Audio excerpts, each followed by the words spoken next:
The Jeffrey Epstein diary. I know, I'm a little late. The news cycle has already shifted, but it hasn't even been a week since they were released, and I went and read through almost all of it. And I had a couple points to discuss that I haven't seen covered so far. And they are rather unique points because of the very unique nature of this evidence that was released by Ghislaine Maxwell's lawyers themselves. Now, if you don't know Epstein and his backstory, he's basically a rich finance guy who was involved in pedophilia, human trafficking, and he was very, very well connected to the point, with his own self admission, also providing those children and young girls that he would traffic as basically products to rich and powerful people, rich and powerful in the American society, to the point that they have been former and the current president of the United States. It's a big conspiracy because even when victims started to come out, the justice system tried to cover it up. And there has definitely been a conspiracy to hide it. Now, it's not as far reaching as many conspiracy theories are. It doesn't affect a lot of real world politics, at least not that we can see any. But it is very disgusting, and it has really taken the world, including the American society, by storm, just by the very nature of it. Ghislaine Maxwell's lawyers are the ones who released this birthday book that she herself made for Epstein, and because of its rather personal nature, it's a very interesting piece of evidence. And the only things redacted in this now are a few names and faces, and I believe most of these would have been victims or people who have no part in the criminality of it or personal relationships, except being rather victims in the whole thing, or maybe even neutral bystanders. Standards I wouldn't know because it's redacted and covered up, but there are a couple points, as I said, by the very nature of this personal piece of evidence that Ghislaine Maxwell compiled for Jeffrey Epstein. And let's read about why she did this in her own words. The letter reads, Jeffrey, the idea behind the book was simply to gather stories and photographs to jog your memory about places, people, and different events. Some of the letters will definitely achieve their intended goal. Some, well, you will have to read, I couldn't decipher this word, to for yourself. I know you will enjoy looking through the book, and I hope you will derive as much pleasure looking through it as I did putting it together for you. Happy birthday, love, Ghislaine. Right? This is a rather personal piece of evidence, one where third-party scrutiny, interviews, that's not the nature of this. This is basically people talking to Jeffrey, writing letters to him on his birthday just for him, reminiscing about how they fondly remember this relationship. It's supposed to talk about the parts that are most treasured. And so what I find very disturbing is that this book has so much perversion through it. It's honestly disgusting. And I know Jeffrey Epstein was charged and convicted for rather heinous crimes, but it's the very nature of so many relationships where it is just sexually perverted. At some of them, those cases are actually borderline criminal. I don't have a lot of words to describe how disgusted I felt reading it. It was just shocking to see how much of these relationships centered around sexual proclivities. And most of the memories were just those sexual escapades. And I won't just say it, I'll give you a few examples of just how depraved this is. One quick point I want to mention, I was really surprised just how bad the handwriting and grammar was for so many of the letters that were provided in here.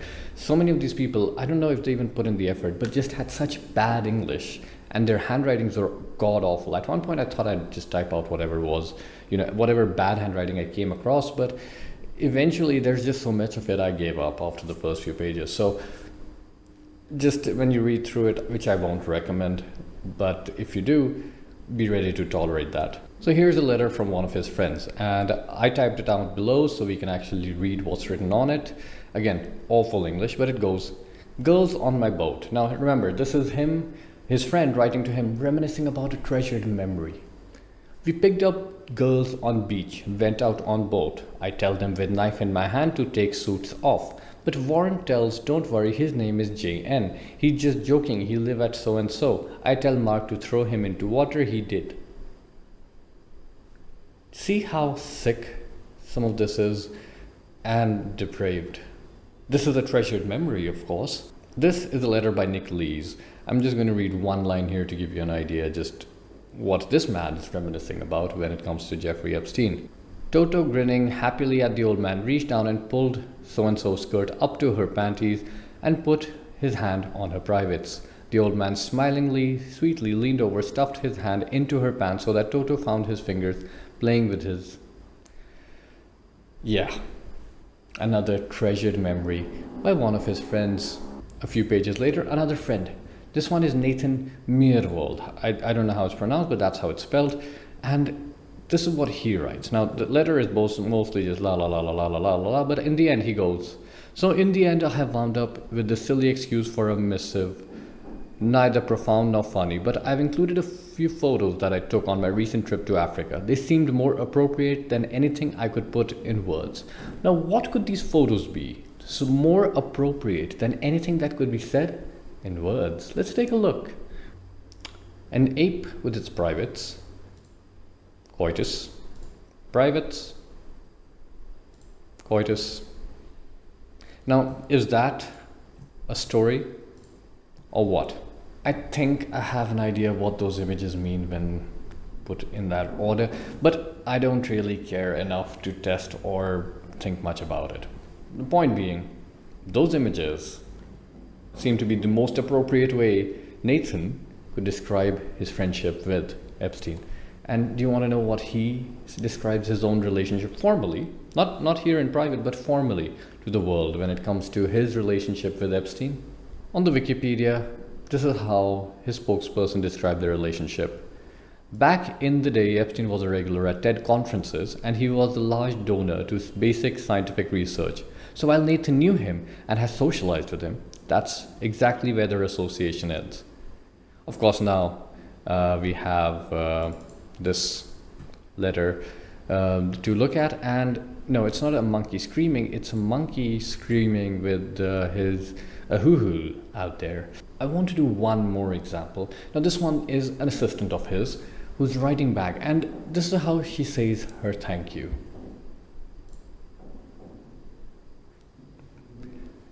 Even she knew what he valued in her.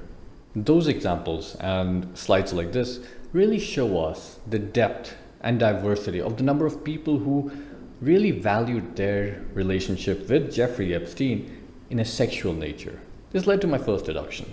Everybody knew. Everybody except maybe scientists and academics knew what he indulged in. And it is going to be much, much harder to convince me that if you were this involved in Jeffrey Epstein's life, even if your name is not in this diary, you were definitely aware, because if you weren't partaking in such proclivities, at least your mutual friends were. That's my first deduction after reading this.